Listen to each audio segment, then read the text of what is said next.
Ethics and empire, aware that the imperial form of political organization was common across the world and throughout history until 1945, does not assume that empire is always and everywhere wicked, and does assume that the history of empires should inform, positively as well as negatively, the foreign policy of Western states today.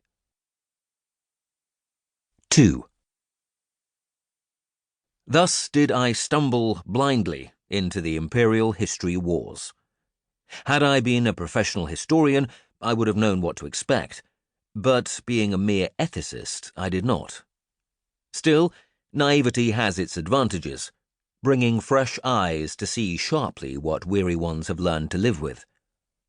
One surprising thing I have seen is that many of my critics are really not interested in the complicated, morally ambiguous truth about the past. For example, in the autumn of 2015, some students began to agitate to have an obscure statue of Cecil Rhodes removed from its plinth overlooking Oxford's High Street. The case against Rhodes was that he was South Africa's equivalent of Hitler, and the supporting evidence was encapsulated in this damning quotation. "I prefer land to N-words. The natives are like children. They are just emerging from barbarism. One should kill as many N-words as possible." However, initial research discovered that the Rhodes Must Fall campaigners had lifted this quotation verbatim from a book review by Adekeye Adebayo, a former Rhodes scholar who is now director of the Institute for Pan-African Thought and Conversation at the University of Johannesburg. Further digging revealed that the quotation was, in fact, made up from 3 different elements drawn from 3 different sources. The first had been lifted from a novel. The other 2 had been misleadingly torn out of their proper contexts.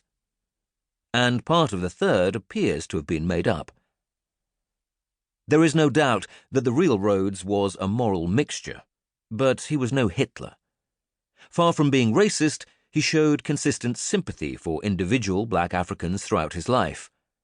And in an 1894 speech he made plain his view.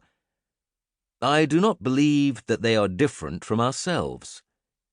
Nor did he attempt genocide against the Southern African Ndebele people in 1896, as might be suggested by the fact that the Ndebele tended his grave from 1902 for decades.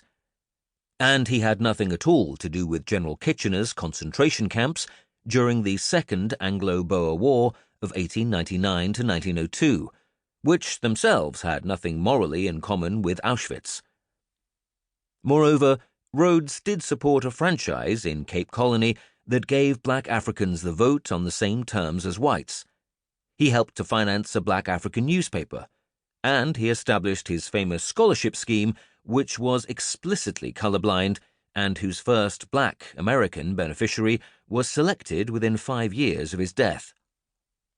However, none of these historical details seemed to matter to the student activists baying for Rhodes' downfall, or to the professional academics who supported them. Since I published my view of Rhodes, complete with evidence and argument, in March 2016, no one has offered any critical response at all. Notwithstanding that, when the Rhodes Must Fall campaign revived 4 years later in the wake of the Black Lives Matter movement, the same old false allegations revived with it, utterly unchastened. Thus, in the Guardian newspaper, an Oxford doctoral student and former editor of the Oxford University Commonwealth Law Journal was still slandering Rhodes as a génocidaire in June 2020. This unscrupulous indifference to historical truth indicates that the controversy over empire is not really a controversy about history at all. It is about the present, not the past. An empire is a single state that contains a variety of peoples, one of which is dominant. As a form of political organization, it has been around for millennia and has appeared on every continent. The Assyrians were doing empire in the Middle East over 4,000 years ago. They were followed by the Egyptians, the Babylonians, and the Persians. In the 6th century BC, the Carthaginians established a series of colonies around the Mediterranean. Then came the